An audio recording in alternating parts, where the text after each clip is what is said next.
Boa noite a todos. A página do livro Caminho, Verdade e Vida é de Emmanuel. Amas-o bastante? Perguntou-lhe terceira vez: Simão, filho de Jonas, amas-me? Isso está em João, capítulo 21, versículo 17. Aos aprendizes menos avisados, é estranhável que Jesus houvesse indagado do apóstolo por 3 vezes quanto à segurança de seu amor. O próprio Simão Pedro, ouvindo a interrogação repetida, entristecera-se, supondo que o mestre suspeitasse de seus sentimentos mais íntimos. Contudo, o ensinamento é mais profundo. Naquele instante, confiava-lhe Jesus o ministério da cooperação nos serviços redentores. O pescador de Cafarnaum ia contribuir na elevação de seus tutelados do mundo, ia apostolizar, alcançando valores novos para a vida eterna. Muito significativa, portanto, a pergunta do Senhor nesse particular. Jesus não pede informação ao discípulo, com respeito aos raciocínios que lhe eram peculiares. Não deseja inteirar-se dos conhecimentos do colaborador, relativamente a ele. Não reclama compromisso formal. Pretende saber apenas se Pedro o ama, deixando perceber que com o amor as demais dificuldades se resolvem. Se o discípulo possui suficiente provisão dessa essência divina, a tarefa mais dura converte-se em apostolado de bênçãos promissoras.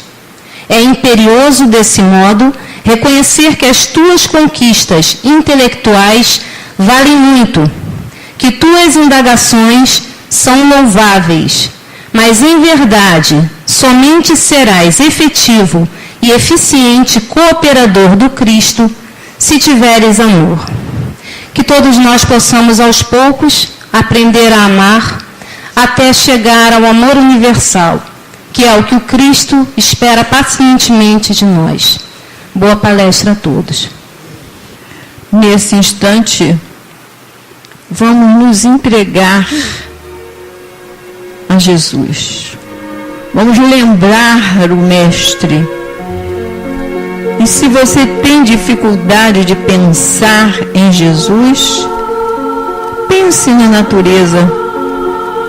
Pense numa flor, no mar, nas florestas, no céu, nas estrelas, enfim, a natureza.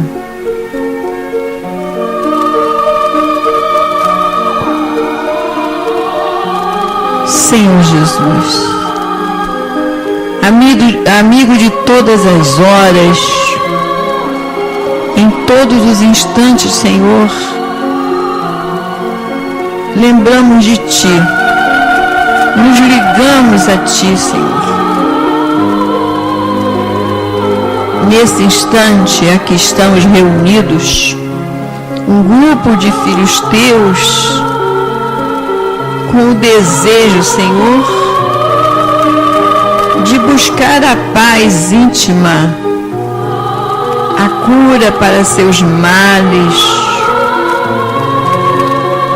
Aqui estamos, Senhor, a pedir-te por compaixão, pois as nossas falhas são imensas.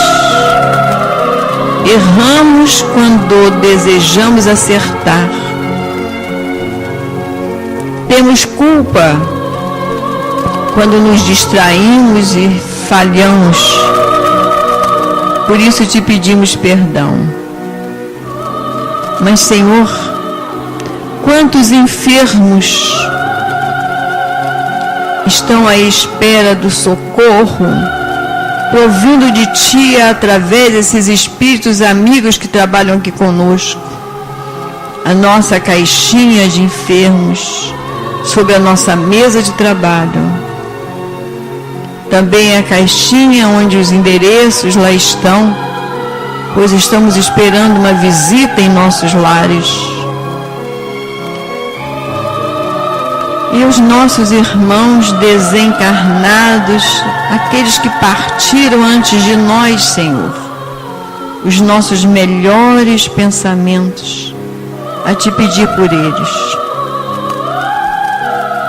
E é nesse instante, assim, agradecidos que estamos pelo fato de estarmos na tua casa, pedimos aos nossos guias e protetores para que nos deem a permissão para que, em nome de Deus, estejamos dando como iniciada a reunião desta noite. Louvado seja nosso Senhor Jesus Cristo, e que haja muita paz em todos nós. Graças a Deus.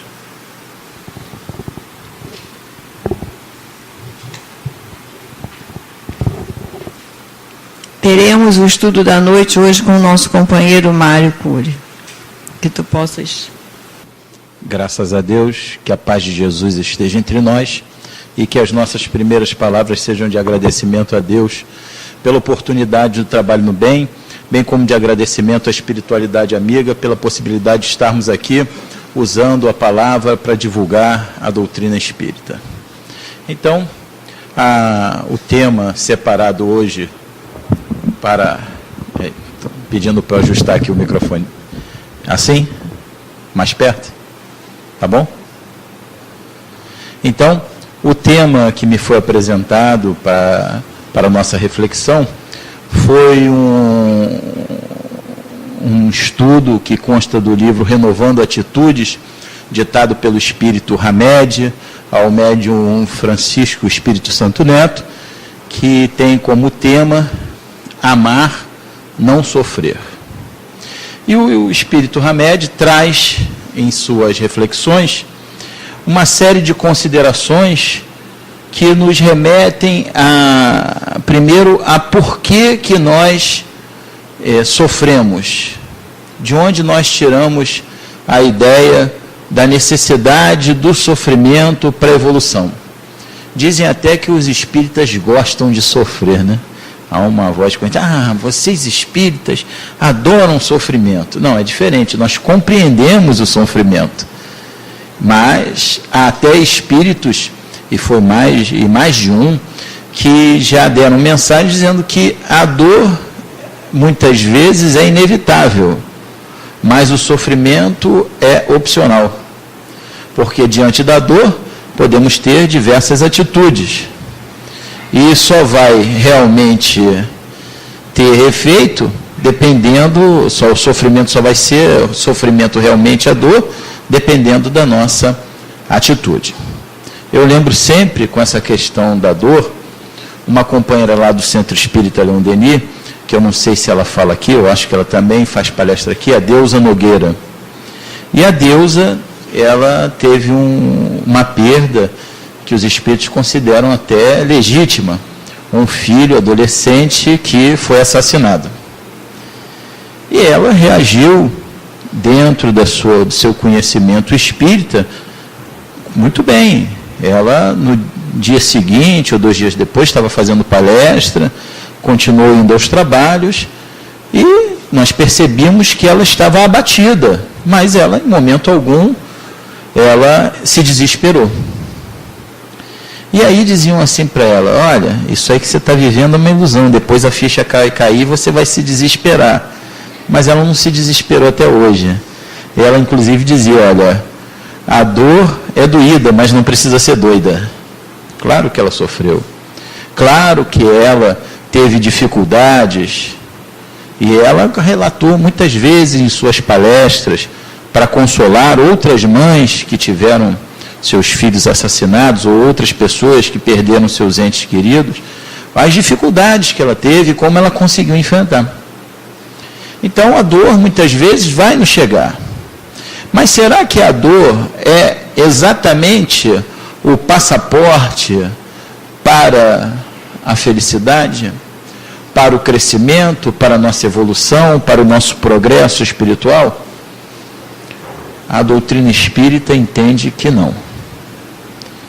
Ela pode ser uma opção. Ela pode ser um dos recursos, mas em realidade, o passaporte para a evolução espiritual é o amor. Mas por que então essa confusão de que o amor ele leva muitas vezes até o sofrimento?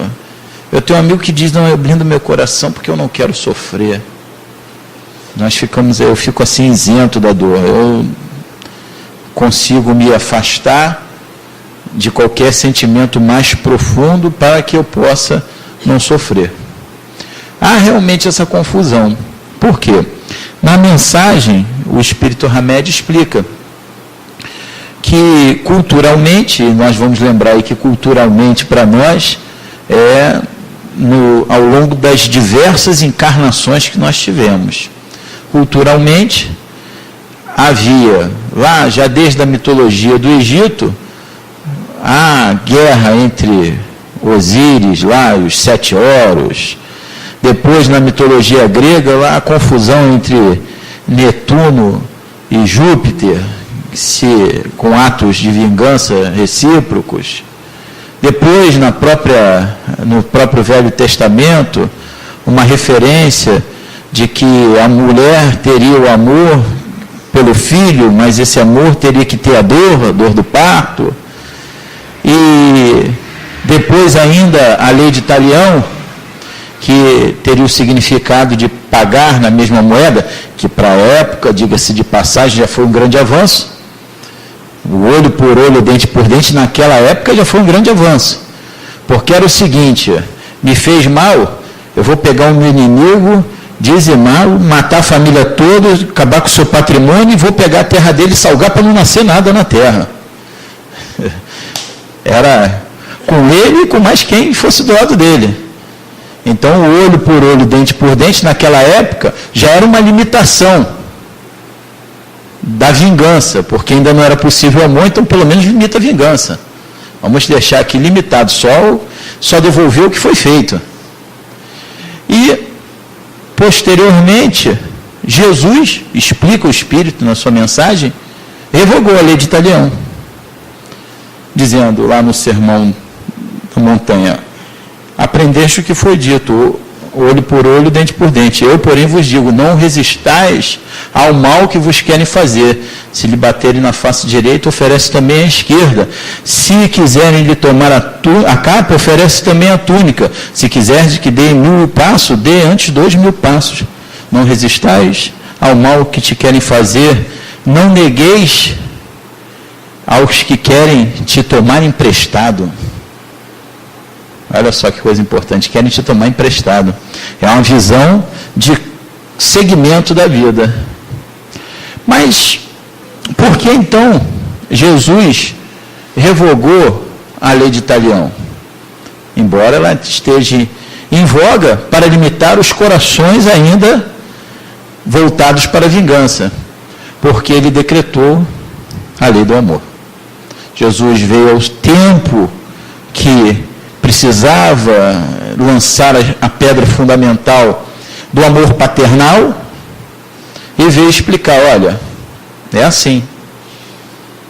O Velho Testamento não mais fazia efeito. Havia muitas filosofias, muitas crenças pagãs. E ele precisava conduzir a humanidade. Então, o governador do planeta, que nada tinha a aprender, nada tinha para pagar, nada tinha que sofrer, por amor, veio nos exemplificar.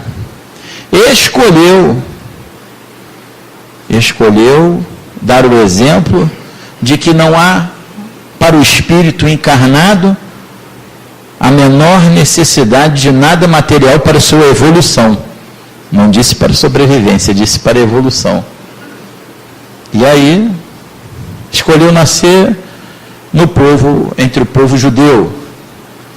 Está certo que era o único povo monoteísta da época.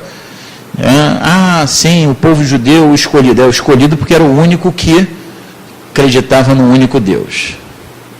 Mas tinha outros requisitos. Era o povo judeu era subjugado pelo povo romano, por Roma. Ele escolheu nascer numa família pobre, teve um ofício modesto e viveu toda a sua vida sem nenhum bem material. Por quê? Porque ele queria demonstrar que ele venceu o mundo e que nós também poderíamos vencer. E trouxe a visão do Deus Pai, do Deus de amor. Não mais aquela visão que se tinha do Deus punidor, do Deus vingador. Essa é até a dificuldade que tem até hoje os judeus de aceitar Jesus como Messias, porque eles aguardavam, segundo as Escrituras, segundo o Velho Testamento, o Deus que ia trazer a vitória ao exército de Israel, ia trazer a vitória ao povo de Israel. E trouxe. Eles só não compreenderam que tipo de vitória era. Não era vitória material, era vitória espiritual. E aí então Jesus impõe como condição não a dor, e sim o amor. Mas nós temos dificuldade de compreender esse amor. Porque a primeira coisa que nos vem à cabeça, dependendo da nossa idade, ou vai ser o amor entre os sexos opostos, ou o amor decorrente dos laços consanguíneos. Essa é a primeira coisa que vem.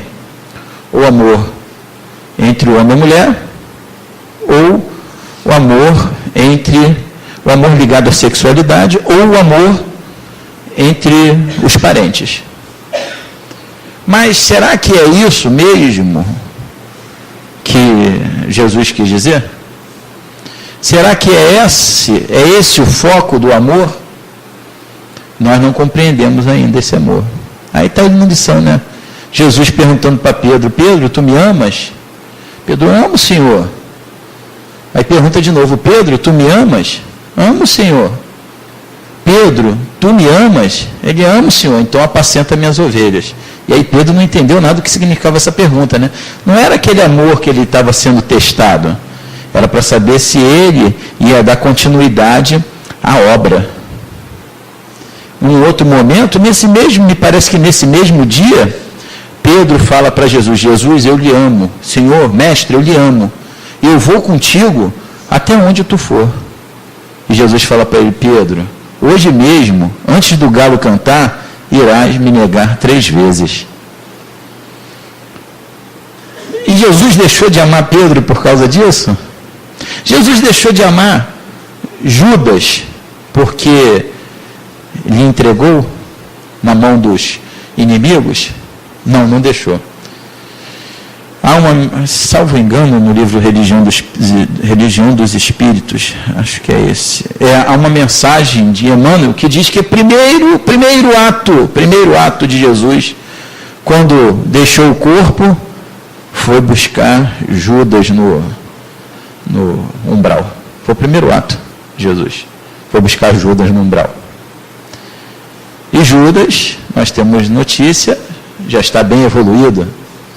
Judas, se tem notícia de uma encarnação dele, está em mais de 2 livros, que a penúltima encarnação dele conhecida foi como Joana d'Arc. E a última teria sido, foi revelação de Divaldo Pereira Franco, numa palestra feita no Centro Espírita André Luiz, transfigurado com o Dr. Bezerra de Menezes, que a última encarnação de Judas teria sido como Madre Teresa de Calcutá. Então, esse espírito recebeu o benefício do amor de Jesus. O Jesus lá na cruz, prestes à hora derradeira, o sumo sacerdote Caifás se aproxima da cruz e debocha dele: não és o Cristo, o Salvador? Se salva agora e desce da cruz. E fez lá e proferiu para Jesus lá uma série de deboches e impropérios. E quando ele virou as costas, Jesus pronunciou a célebre frase: Senhor, perdoai-os, eles não sabem o que fazem. Essa frase animou Dimas a pedir, o ladrão que crucificada ao lado direito de Jesus, fez com que, incentivou a Dimas a pedir, Senhor, quando Dimas se dirigiu ao sumo sacerdote, diz, você o amaldiçoa, mas ele reza por ti. E virou para Jesus e falou, Senhor, quando estiveres no reino dos céus, lembra-te de mim. Jesus falou para ele, em verdade, te digo que hoje mesmo estarás comigo no reino dos céus.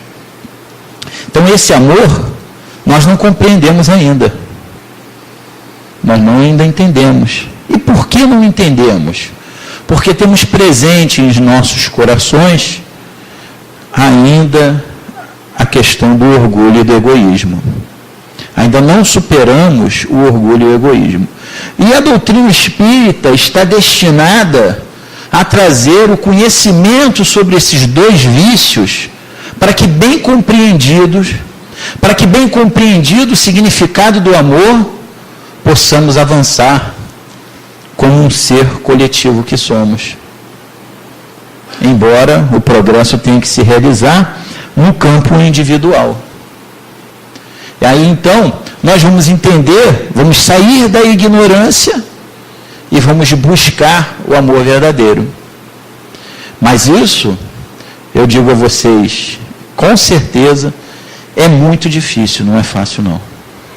É preciso que nós venhamos aqui, ou em outras casas espíritas, nas casas espíritas que frequentamos, e prestemos bastante atenção nas palestras que são feitas. É preciso que estudemos as obras espíritas, é preciso que nos concentremos e que meditemos sobre as noções, as lições que são dadas pelo Evangelho segundo o Espiritismo, pelos ensinamentos que constam em cada questão do Livro dos Espíritos.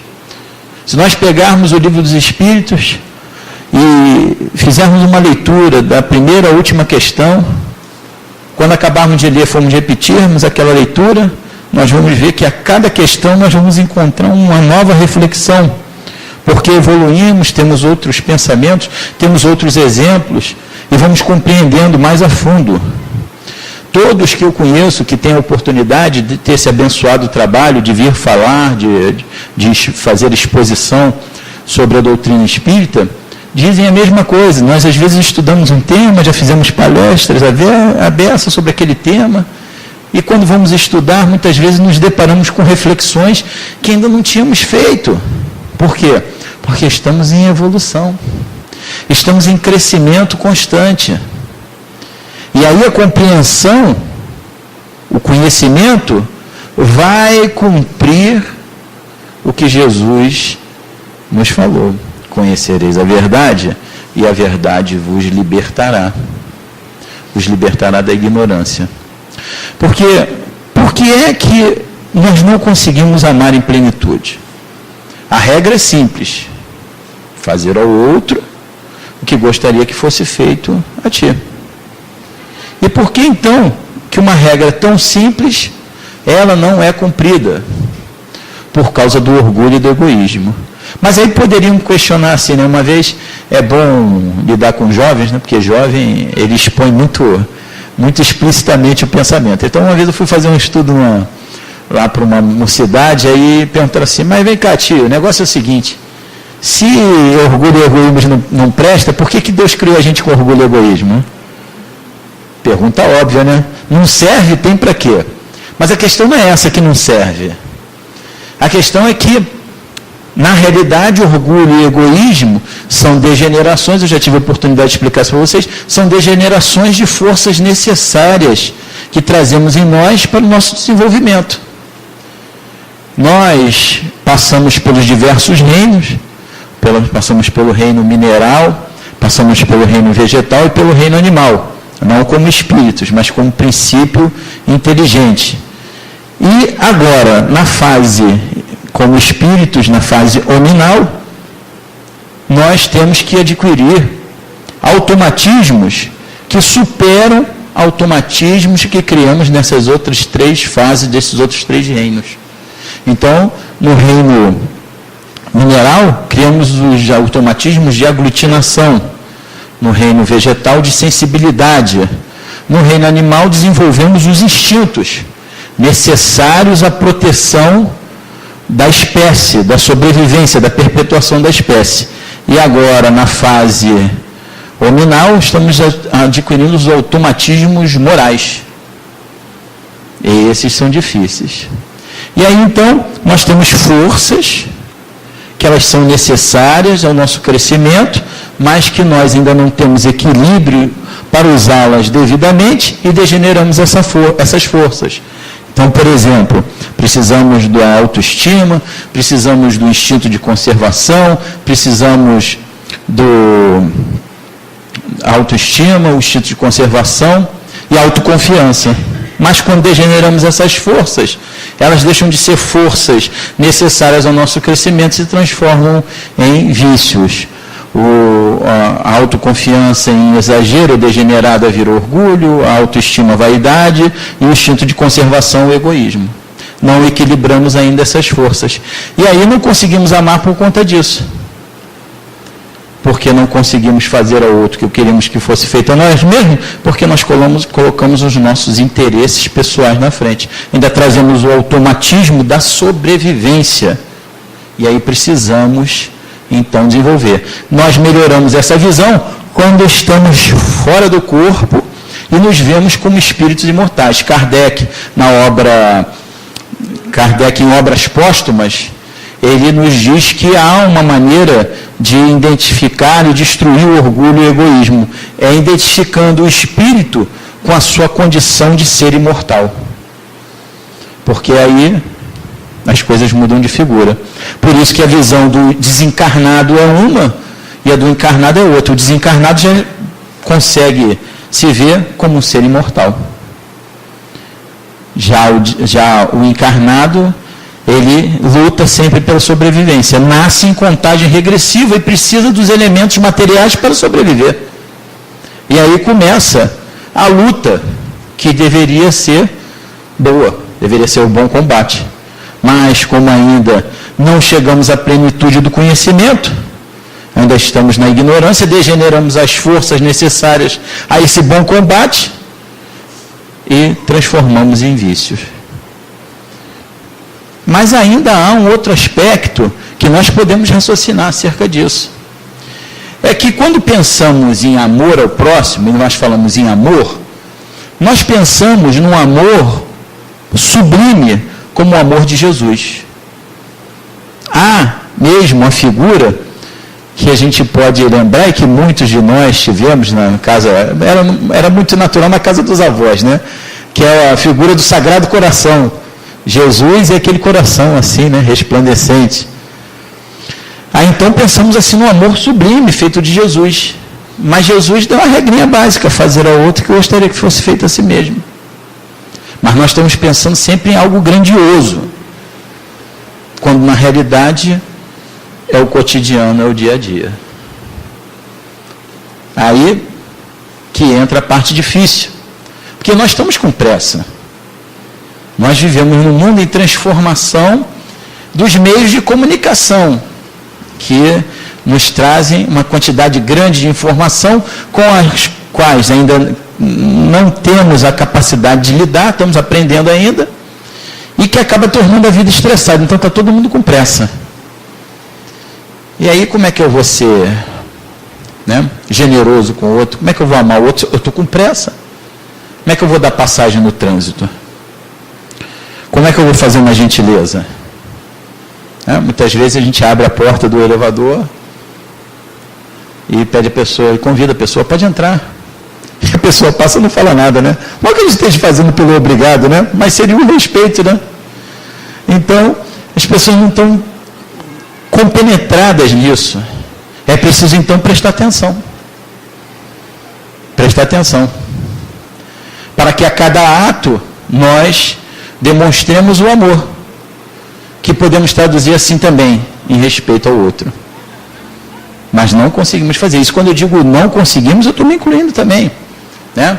Porque, na realidade, geralmente os palestrantes são cara de pau, entendeu? Porque é todo mundo igual, né? Não tem ninguém melhor que o outro, né? Se fosse muito bom, estava em outro planeta já evoluído, não estava aqui, né? E tem que falar bastante, que é para ver se ouve, para ver se o ouvido escuta bastante e grava, né? Mas, vocês já viram? Vou dar um exemplo fácil, né?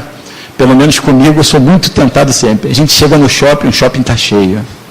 E você está com pressa. E tem aquela vaguinha lá do cadeirante. Ou então aquela vaguinha lá do idoso. Né? Dá uma vontade danada de parar, né? Pô, é rapidinho. Né? Poxa, tem 14 vagas para cadeirante. Será que vai chegar esse número de cadeirante agora? A gente até brinca, né? Não vai chegar esse pessoal todo, né? Mas parece uma coisa boba, né? Mas isso é respeitar o próximo. Você já imaginou? Aí o que acontece? Todo mundo faz esse mesmo raciocínio. Tem 14 vagas, não vai chegar esse número de cadeirante agora. Aí vão sendo ocupadas as vagas, vão sendo ocupadas. No final não tem mais nenhuma vaga para o pessoal que é deficiente. E aí chega um deficiente, que às vezes chega, eu já assisti, e as vagas estão ocupadas. E ele precisa daquela vaga larga para poder abrir a porta e sair do carro. E aí a gente não respeitou lá a condição especial do companheiro. Isso aí é amor ao próximo. A gentileza é amor ao próximo, a compreensão é amor ao próximo.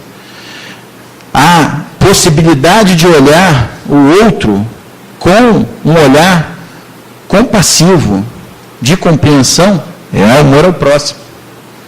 Mas o nosso automatismo qual é? É sempre o do julgamento. Então, uma vez, ajudava eu, um amigo, uma pessoa que estava caída. Um senhor caído lá. E aí, quando estava levando, gritando de lá, né? Para mim e para um amigo, né?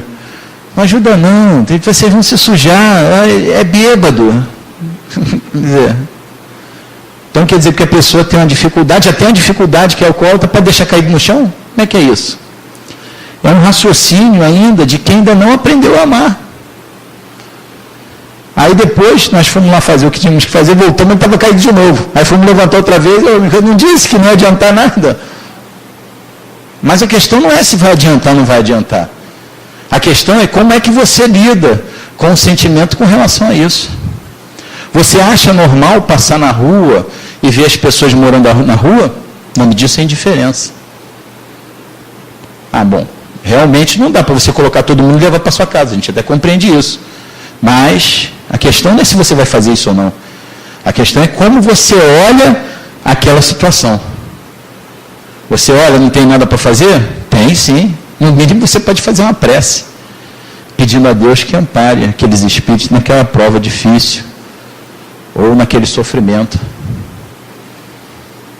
Você não está na indiferença. Claro que não pode ser por obrigação. Uma vez escutei o médico falar que eu tenho que fazer a prece. Aí já pronto, acabou, anulou tudo, né? Mas a questão é de como você olha as situações. Aí que vem o respeito. Essa questão, esse ponto delicado é que nós temos que nos policiar.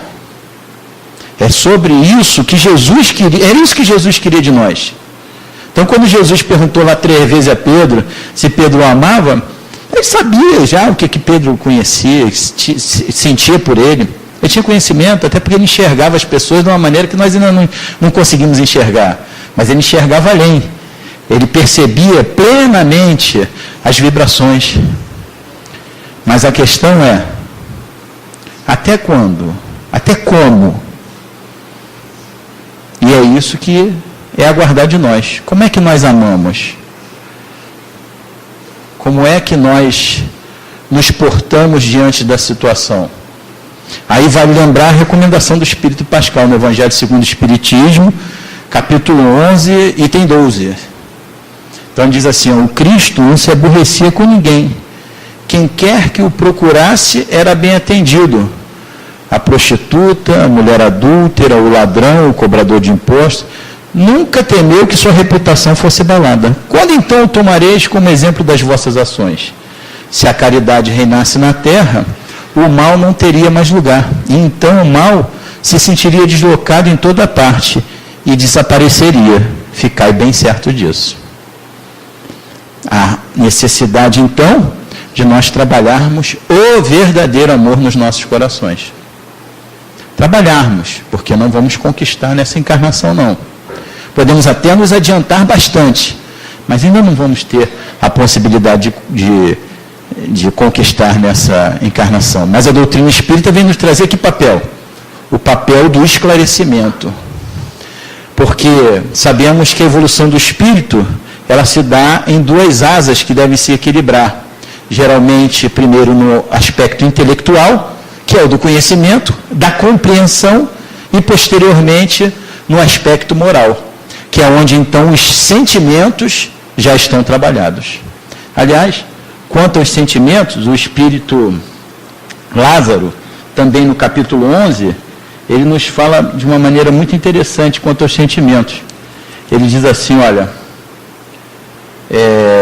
o amor resume inteiramente a doutrina de Jesus, porque é o sentimento por excelência, e os sentimentos são os instintos elevados à altura do progresso alcançado. Então, quando desenvolvemos os sentimentos, nós elevamos aquele sentimento primitivo, que é o do instinto, a um progresso. Então, precisamos direcionar para os sentimentos. E, como disse a vocês, não é nada tão sublime, é começar pelo respeito ao próximo. Pelo respeito, às vezes, até de quem está dentro de casa conosco. Precisamos aprender. Porque no lar, é lá no cadinho do lar, que se conhece, uns conhecem melhor os defeitos dos outros, né? Então, o nosso parente sabe direitinho, aquele que convive com a gente, sabe direitinho como é que é o nosso defeito, né? Vai lá em casa perguntar para minha esposa como é que eu sou defeituoso. Ela sabe direitinho todos os meus defeitos. Por quê? Porque é quem convive mais comigo. Lá no lar, então, nós vamos ter os nossos companheiros de jornada que sabem dos nossos defeitos, assim como nós sabemos dos dele. E aí, qual é o ponto disso? Porque precisamos, às vezes, temos o papel de educador, mas precisamos também sermos caridosos. Há então um ponto que equilibra tudo isso, que é o do respeito. Conhecemos a dificuldade do outro, temos às vezes até que sinalizar para o outro de sua dificuldade, mas devemos fazer isso tudo com respeito e com o desejo do progresso, sem colocar o nosso interesse.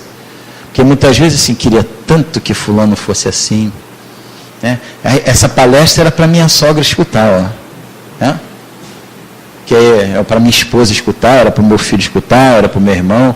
Por quê? Porque queremos que o outro seja de acordo com as nossas conveniências. Muito bom, né? Aí eu faço o que eu quero e o outro concorda com tudo. Mas na realidade, tanto o outro quanto nós necessitamos nos aprimorarmos. Esse reconhecimento das necessidades recíprocas é que vai desenvolver o respeito. Então, muito importante o autoconhecimento. Ou saber escutar a crítica com elevação. Saber escutar a crítica com equilíbrio. Pode ser que até outras vezes, porque também tem um interesse pessoal, o elemento do interesse pessoal, exagere na sua crítica. Mas com certeza você pode tirar uma parte, que tem outra ali que é legítima. Tirando a parte do interesse pessoal dele, vai ter sempre uma parte legítima. E aí, trabalharmos, né? Bom, não devo mais agir assim.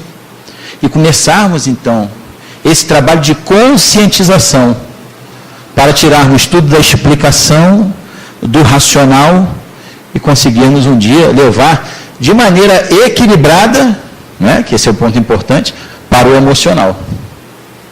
Aí sim, aí começaremos a nossa jornada verdadeira de evolução.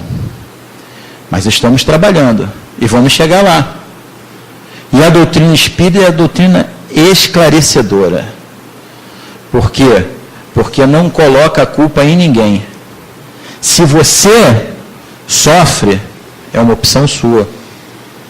Muitas vezes é difícil, nós sabemos. Há situações complexas. Mas o que você faz diante dessa situação? Chuta o balde? Tem um amigo que falou assim, estou aguentando mais, já comprei até um balde de alumínio, grandão, para quando chutar fazer bastante barulho, né? E aí você vai chutar o balde quantas vezes? Porque a situação vai voltar, é da sua prova. Se não voltar nessa, volta na outra. Aí uma vez, eu estava escutando uma mensagem do Espírito Antônio de Aquino, espírito muito amoroso. Tão amoroso que ele tem aquela saudação assim, né? Que o amor único de Deus inspire todas as almas para o bem. E aí, escutando uma mensagem psicofonada dele, e ele dizia assim: quando vocês querem crescer e deixam a prova de lado, e realmente desejam o crescimento, nós providenciamos uma prova mais difícil para que vocês não percam o rumo. Né? Aí a gente não sabe se fica feliz ou chora com isso, né? Porque realmente é a ajuda dos espíritos, porque aquela prova tem uma finalidade. O problema que nós enfrentamos, ele tem a finalidade de nos fazer crescer. E não adianta chutar o balde que ele vai voltar. Porque nós é que escolhemos.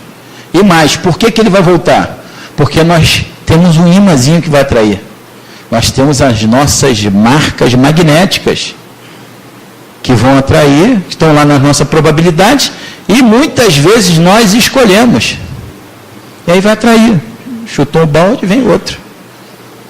Vem outro problema, não tenha dúvida. Então, qual é a melhor posição para nós? Compreendermos para não sofrermos com as dores.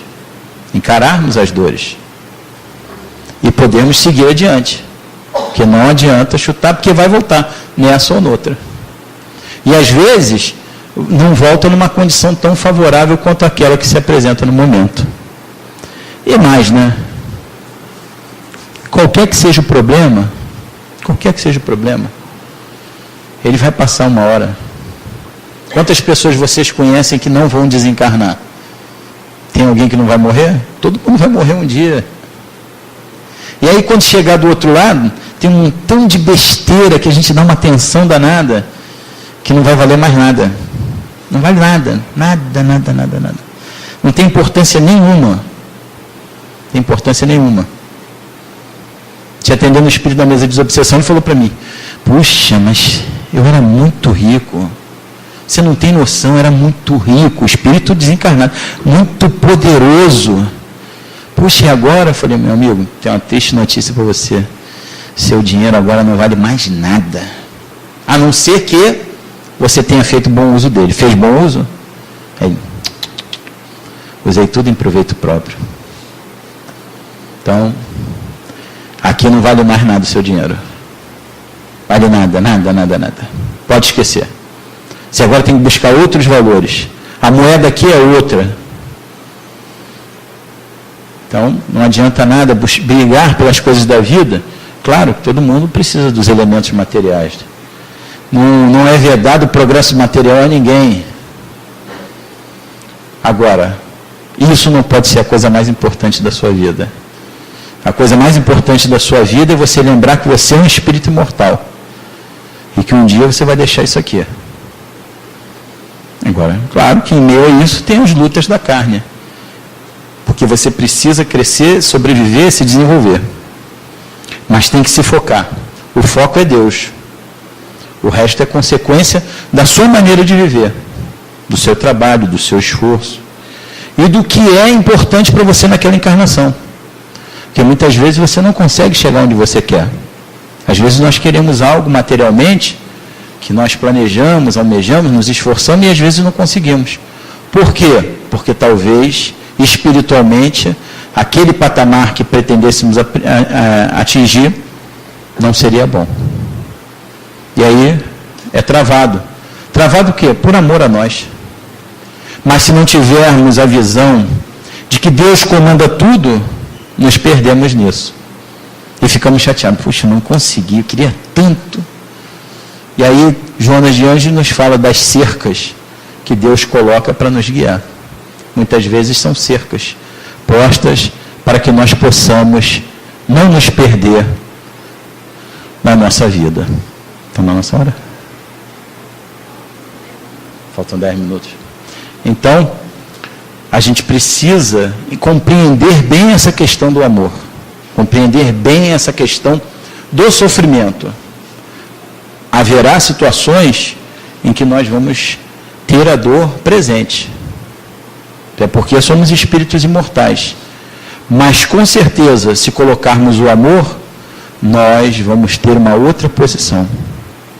Por que muitas vezes, eu estou até falando bastante, era bom explicar, né? Por que muitas vezes a dor é inevitável?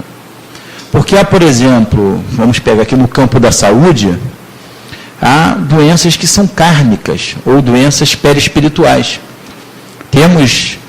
Somos formados por um conjunto perispiritual. Espírito, perispírito e corpo físico. Perispírito e corpo físico, né, o perispírito é o veículo de comunicação do espírito, que não tem forma. Então, a forma é através do perispírito. Perispírito, então, e corpo físico estão ligados molécula a molécula. E o perispírito mantém sempre essa forma do corpo, salvo no corpo dos desencarnados, onde não há os aparelhos reprodutores e digestivos. Mas fica ali em estado latente, vibracional, essas possibilidades. Então, há pessoas que ficam doentes e não tem relação de causa e efeito com a vida que elas levam atualmente.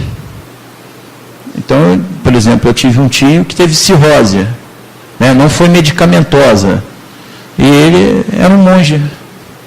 Como é que o monge tem cirrose? Né? Vai ter cirrose porque nessa ele não bebeu nada, nem atacou o fígado em nada, mas nas outras ele bebeu todas, né? E aí ele foi maculando o perispírito, que é perispírito e corpo físico estão ligados molécula a molécula. Tanto o perispírito transmite para o corpo físico, como o corpo físico transmite para o perispírito. E aí, nessa encarnação, como se fosse um mata-borrão, o corpo absorveu os fluidos deletérios, lá, a marca que tinha perispiritual, e ficou no corpo. Limpou o perispírito. Então, muitas vezes, estamos diante de doenças desse tipo, que são importantes para que nós possamos, como espíritos imortais, seguir adiante. Muitas vezes, temos situações que são situações de resgate. Então, tem uma famosa situação de resgate, está no livro A Vida Escreve, de Hilário Silva, onde ele conta a história do senhor que perdeu o dedo. Ele era espírita, trabalhava na casa espírita, então foi lá, depois de perdido o dedo, foi lá para a sessão, e um espírito que comandava a casa falou para ele: você está triste que perdeu o dedo? Você devia ficar contente, que nós te ajudamos muito. Você está aí pensando, né? Eu faço tal trabalho, qual trabalho, sempre me dedico, sou uma pessoa querida, e perdi o dedo. Meu filho, você está muito bem, porque você só perdeu o dedo porque você se esforça assim, porque a programação era para você perder o braço. Mas como você trabalhou tanto no bem, você só perdeu o dedo. Um companheiro de trabalho, nós participamos de um grupo de estudo que apresenta um seminário anualmente, lá no Centro Espírita Leão Denis, chamado Medicina Espiritual.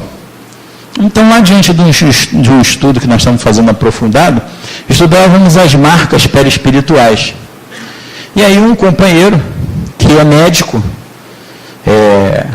inclusive neurologista, ele estudando lá, fez o estudo e algum tempo depois, quando ele se desdobrou para trabalhar, olhou o corpo físico deitado e identificou numa região lá do cérebro que eu não entendo, mas ele entende, porque é neurologista, que ele tinha uma marca num local onde provavelmente ele causaria mal de Parkinson.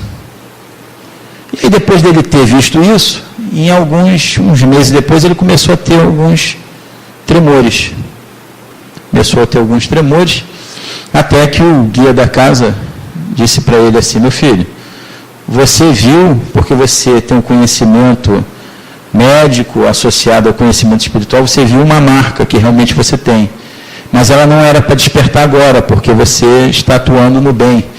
Então, ela não teria utilidade agora, essa prova. Então, nós estamos deixando, para se for necessário, para o final da vida. Para de pensar nisso que você vai parar de ter esses tremores esporádicos, né? E foi assim mesmo que ele fez, parou de dar atenção a isso e pararam os tremores. Porque, na realidade, não teria utilidade agora, diante das inúmeras tarefas do bem que ele faz, que ele tivesse aquela doença. Então, como o guia falou, talvez vá ficar para o final da encarnação dele, porque ele ainda é uma pessoa relativamente jovem. Então, é assim que Deus age. É uma dor? É uma dor que vai vir. Mas o que vamos fazer com a dor quando ela bate à nossa porta? Vamos sofrer? Vamos amaldiçoar a Deus? Vamos nos queixar? Ou vamos entender que somos espíritos imortais em evolução, necessitando do aprendizado, da educação?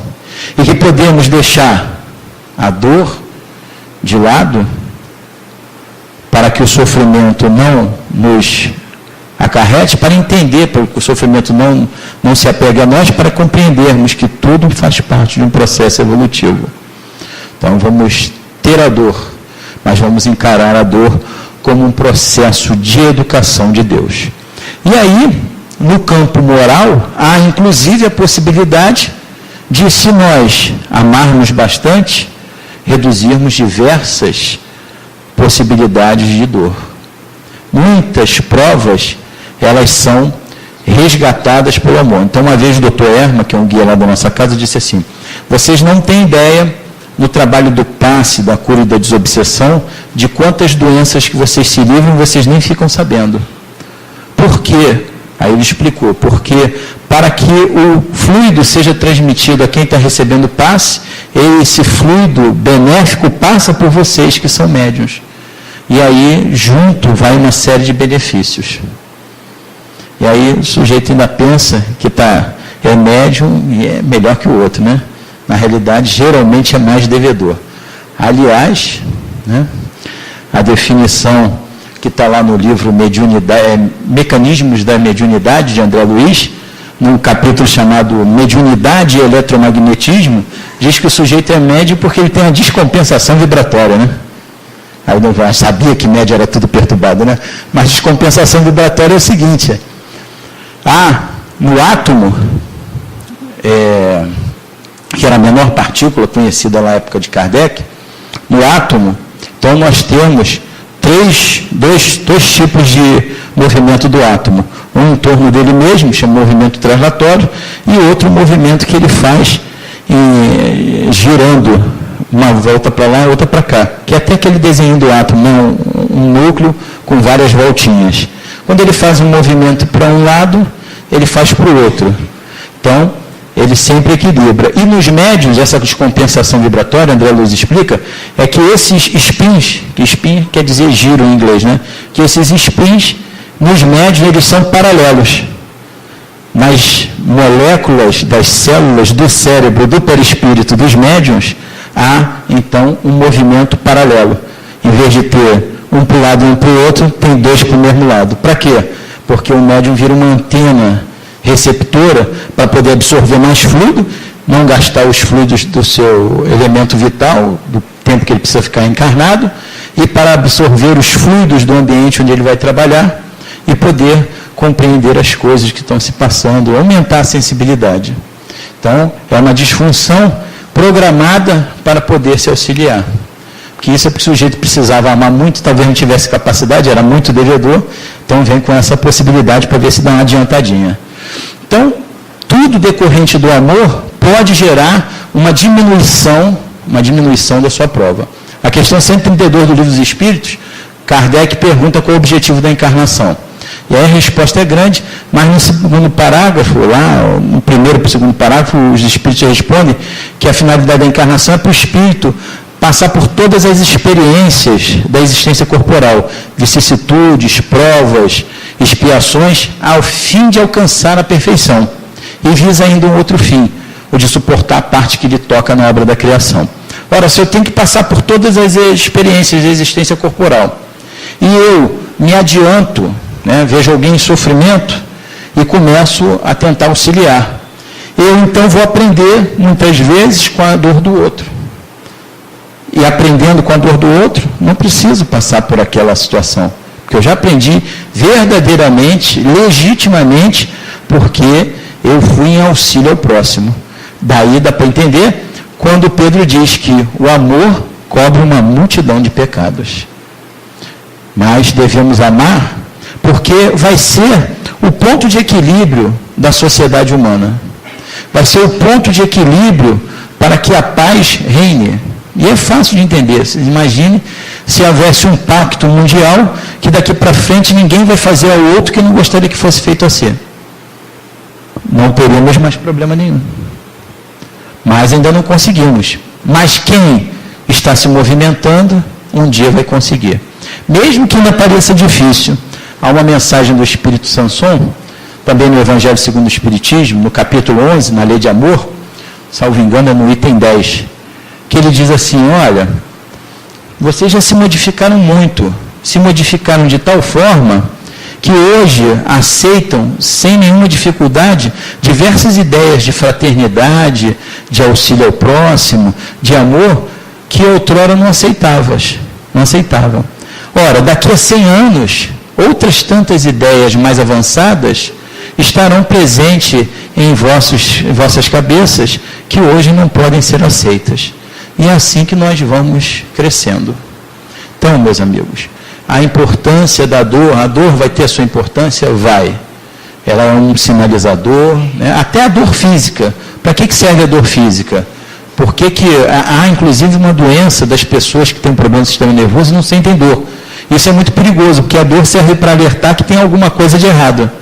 E assim como no aspecto, e a pessoa toma providência, e assim como no aspecto físico ela tem uma função, no aspecto moral ela também vai ter a sua função, de nos alertar que precisamos nos educar em algum aspecto. Vamos aproveitar então, meus amigos, a possibilidade que a doutrina espírita nos dá, de nos esclarecer, de nos tirar da ignorância e nos colocar com a cabeça preparada para podermos entender quem nós realmente somos. Quem somos nós? Podemos perguntar assim, você tem um espírito? Parece uma pergunta boba, né? Não, mas você não tem um espírito.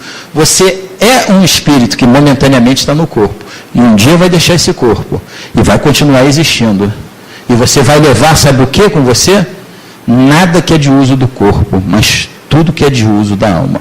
Então vamos agradecer a Deus por termos conhecido nessa encarnação a doutrina espírita, ciência, filosofia, religião, e que responde às questões da humanidade. Quem nós somos, de onde viemos e para onde vamos.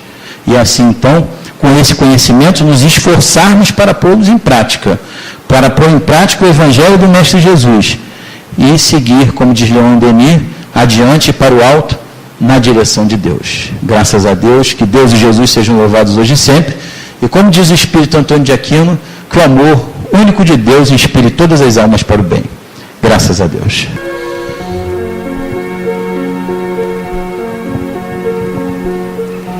Graças a Deus, graças ao Mestre Jesus. Nesse momento, Mestre Jesus, em que encerramos uma fase do trabalho desta bendita Casa Espírita, ponto de luz para o teu amor, ponto de luz de socorro da espiritualidade, aos corações encarnados que aqui procuram consolação e esclarecimento, e aos corações desencarnados que aqui são trazidos para serem socorridos. Nesse momento, Mestre Jesus, nós queremos elevar o pensamento a Ti, para Te dizer o quanto somos gratos pelo Teu Evangelho, pela Tua vinda amorosa à Terra, para nos nortear, para nos ensinar, para nos conduzir na áspera escalada da montanha do bem, rumo ao Pai, onde precisamos nos despojar das nossas dificuldades, precisamos nos despojar das nossas vaidades, precisamos, Mestre Jesus, nos despojar de tudo aquilo que nos interessa, não nos interessa como espíritos imortais que somos. Quantas dificuldades para a prática, para a compreensão. Mas o teu coração generoso está sempre presente. Tu, Mestre Jesus, sempre de braços abertos nos aguarda para a nossa decisão. envia sempre um mensageiro que cuida de nós. Aquele Espírito bondoso, conhecido vulgarmente como anjo guardião, que nos acompanha antes do berço e após o túmulo, sempre nos guiando na senda do bem, nunca se desinteressando pelo seu tutelado, sempre pronto a ajudar, porque se caímos, ele sabe que é momentâneo e que a nossa destinação é a felicidade. Tu, Mestre Jesus, permitiu a vinda da bondosa, da esperançosa doutrina espírita que vai resgatar o teu Evangelho de maneira pura, para que possamos compreender toda a potência latente em nós como espíritos imortais, de tal maneira que um dia, qualquer que seja a dificuldade que atravessemos, qualquer que seja o problema que enfrentemos, possamos dar graças a Deus. Para que um dia, até mesmo na hora derradeira, no momento de entregarmos o corpo físico à terra, possamos calmamente dizer: vou para o Pai. Que o amor de Deus ampare a todos os corações. Que o teu coração generoso, Mestre Jesus, e a tua paz possa estar presente em todos aqui. E que possamos assim então te louvar e agradecer por tudo que colhemos, que aprendemos e que recebemos nessa noite de estudos e de paz. Abençoa, Mestre Jesus, a continuidade do trabalho que se dará e que todos possam retornar em paz aos seus pontos de origem, sempre lembrando que Deus é um Pai amoroso que aguarda que nós o busquemos para que nós possamos sermos mais felizes. Graças a Deus.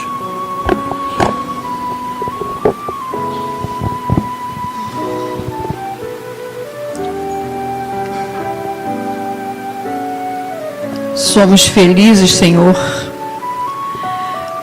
por ter tido a oportunidade desses momentos em Tua casa. Agradecemos por tudo aquilo que recebemos. Quanto recebemos, nem noção temos, mas certeza absoluta de que vamos nos retirar em paz e que nós possamos levar para os nossos lares esta mesma paz que sentimos nesse instante. Por isso, eu peço aos nossos amigos espirituais a permissão para estarmos encerrando os primeiros momentos de nossa reunião.